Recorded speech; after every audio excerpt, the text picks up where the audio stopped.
My name is Savannah Blackwood, and last Saturday my phone buzzed during our annual family reunion in Boston. The notification that lit up my screen would change everything, but let me tell you about the moment right before when my cousin Drake was loudly announcing my supposed financial failures to everyone at the Blackwood estate. Poor Savannah, he smirked, swirling his champagne, still living paycheck to paycheck while the rest of us are building real wealth. My Aunt Eleanor nodded sympathetically, her emeralds catching the light. It's because she never listened to our investment advice. I sat there, my hands steady around my water glass, letting their words wash over me. The grand dining room was packed with Blackwoods and Sterlings, old money and new success, all dressed in their finest for our annual gathering. The chandelier sparkled above us, casting shadows on faces I'd known all my life, faces that had always judged, always dismissed. Then my phone vibrated. A simple notification, wire transfer complete, $47,000. I didn't react, didn't smile, just watched as Drake continued his performance. I mean, when was the last time Savannah could even afford to contribute to the family investment pool? Remember when she asked to be excused from last year's contribution because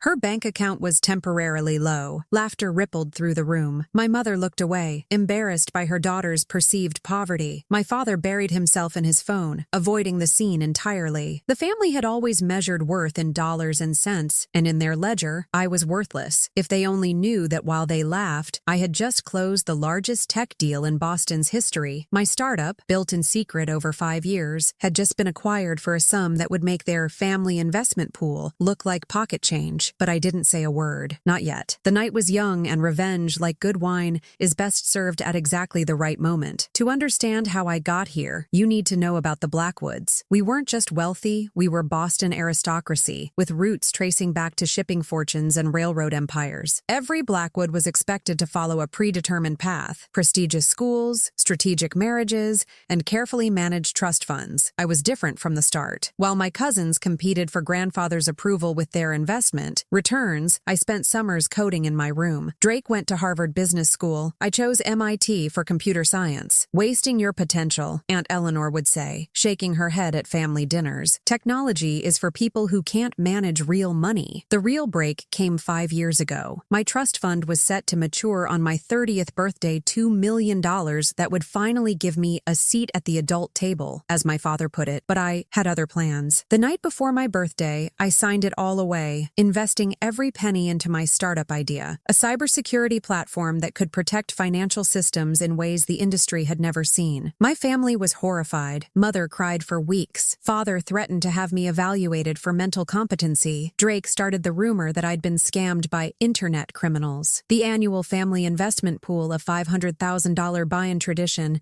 became their favorite weapon. Every gathering, they'd remind me how I couldn't participate, couldn't contribute, couldn't compete. What they never understood was that I wasn't competing at all. While they played with inherited millions, I was building something revolutionary. My team worked in a small office in Cambridge, away from the family's prying eyes. We lived on ramen and coffee, pouring everything into the technology. No one in my family bothered to ask what I was actually doing. They were too busy pitying my downfall to notice my rise. The week before the reunion, my phone wouldn't stop buzzing with texts from concerned relatives. "Savannah, dear, do try to dress appropriately this year," Aunt Eleanor wrote, "and perhaps keep quiet about your situation." My cousin Penelope sent links to job openings at her husband's investment firm. "Just trying to help," she added with a string of heart emojis. They had no idea I was in final negotiations with one of the largest tech companies in the world. My startup had caught their attention 6 months ago, after we prevented a major cryptocurrency theft. Now, they wanted to acquire us for a figure that made my hands shake when I first saw the offer. I bought a new dress for the reunion Valentino, classic black, understated. Not that anyone would recognize it. The Blackwoods preferred flashier. Displays of wealth, giant logos, blinding jewelry, anything that screamed old money. I also booked a modest Uber instead of arriving in the Ferrari I'd ordered but hadn't picked up yet. Let them think I was still struggling. The day before the reunion, my best friend Jade called. She's the only person outside my company who knew about the deal. "Are you really going to let them treat you like dirt again?" she asked. I could hear the protective anger in her voice. "You could buy and sell half of them now. Just wait," I told her, smiling at the thought of what was coming. Tomorrow will be interesting. The family group chat was already buzzing with updates. Drake bragging about his new yacht, Cousin Harrison posting photos of his private jet, Aunt Eleanor sharing articles about millennials' poor financial habits, a pointed jab at my supposed failure failures. I packed my cheap phone in my budget handbag and prepared for war. Sometimes the best revenge is letting your enemies think they're winning right until the moment they realize they've lost everything. I arrived at the Blackwood estate exactly 10 minutes late, fashionable enough to be noticed, but not so late as to give them more ammunition. The mansion loomed before me, all Georgian architecture and old-world pretension. Thomas, our elderly butler who'd known me since childhood,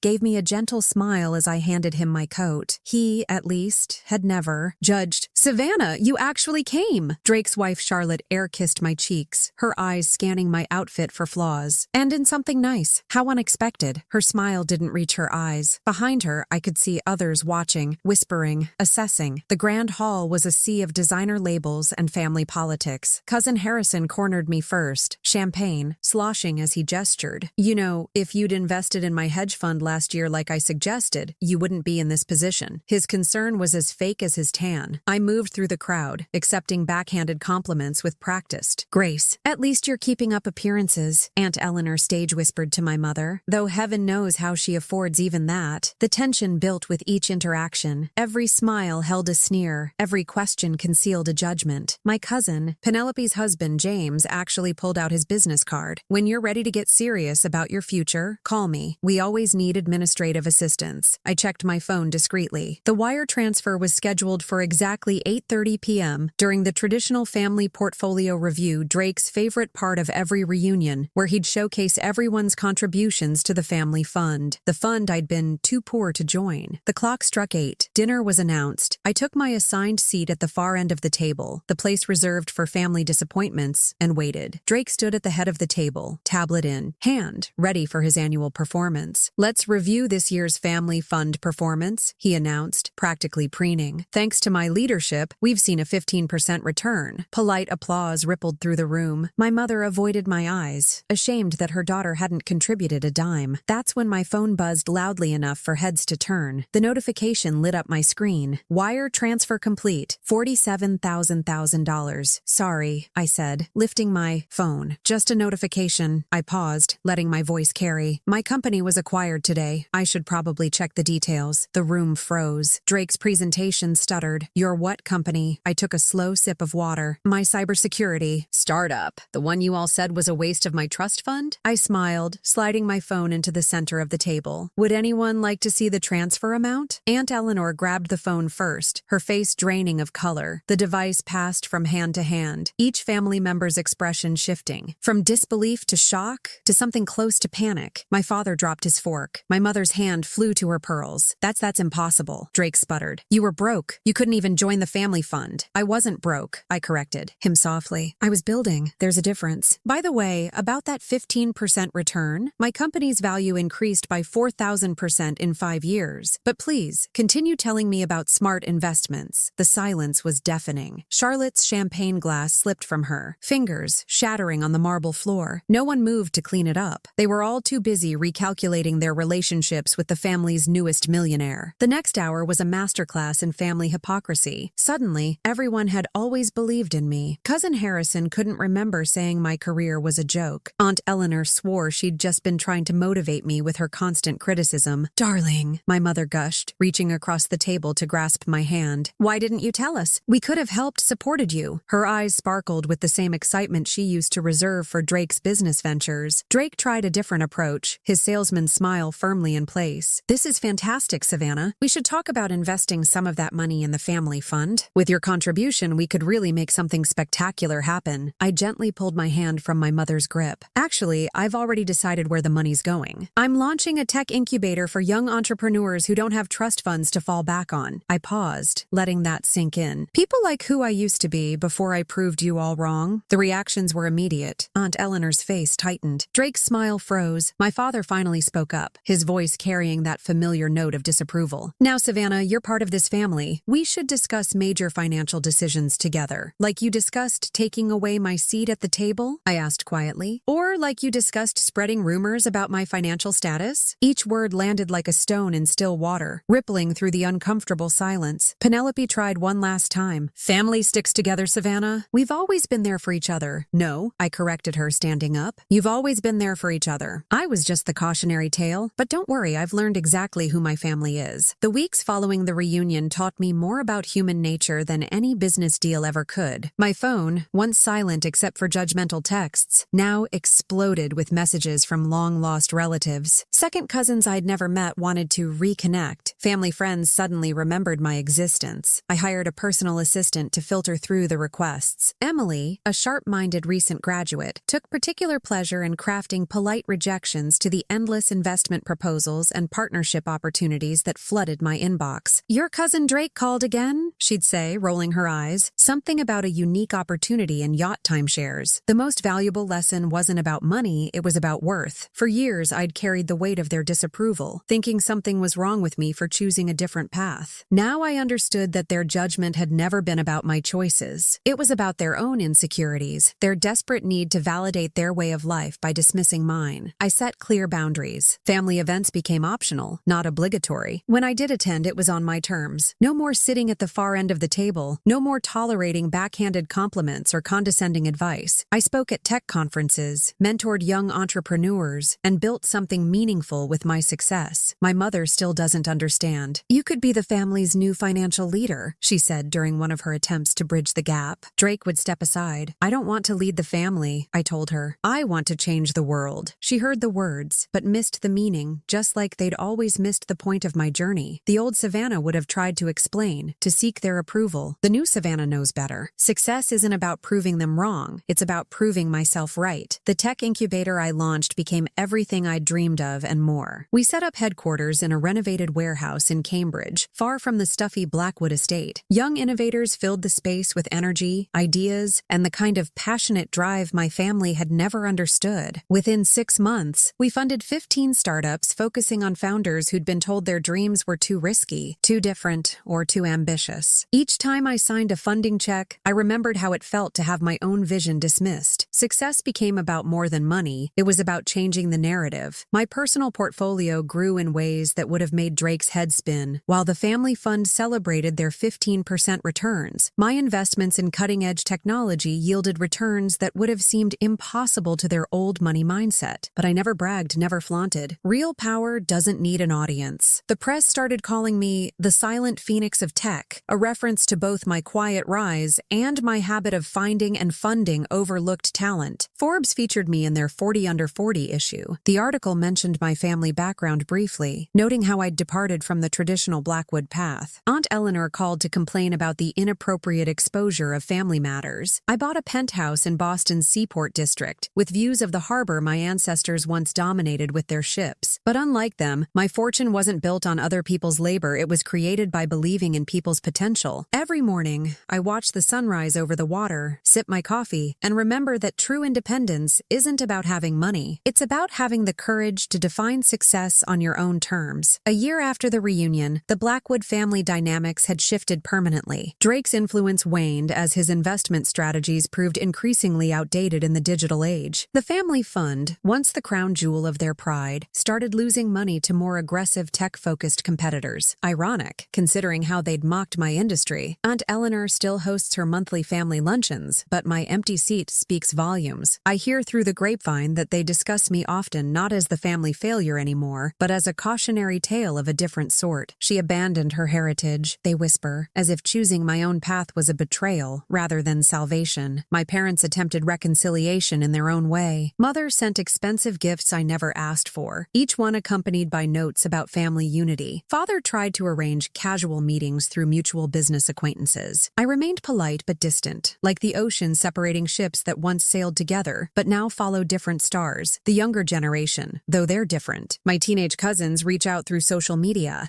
asking about coding boot camps and startup ideas. They see me as proof that there's life beyond the family's gilded cage. I answer every message, remembering how desperately I once needed someone to validate my different dreams. Some nights, I think about the girl I was, sitting silently at family dinners, swallowing their judgment with her soup. She seems like a stranger now, so afraid of disappointing people who never truly saw her. The peace I've found isn't in the money or the success, but in finally understanding that their approval was never the prize I should have been seeking. Last week, I declined the invitation to this year's family reunion. Instead, I hosted a dinner for my incubator's founders. We ate takeout pizza on my penthouse floor, celebrating their victories, planning their futures. Yesterday, I received an unexpected package from Thomas. Thomas, our old family butler. Inside was my grandfather's pocket watch, the one he used to check during long business meetings. With it was a note. He always said time reveals truth. You proved him right. It sits on my desk now, a reminder that legacy isn't about preserving the past. It's about building the future. My tech incubator has launched 50 successful startups, creating over 3,000 jobs. Each company represents someone's dream that might have died if they'd listened to the naysayers. Like mine almost did. The Blackwood name still opens doors in Boston's financial circles, but now it's associated with innovation rather than tradition. That's my real revenge, not destroying the family legacy, but transforming it. Drake still manages the family fund, though I hear it's half the size it used to be. Last month, he tried to arrange a meeting through my assistant, probably hoping to tap into my tech industry connections. Emily politely declined, just as she does with all family business proposals. Some boundaries need to remain unbreached. The money that once seemed so important to them barely crosses my mind now. Success isn't measured in wire transfers or portfolio returns.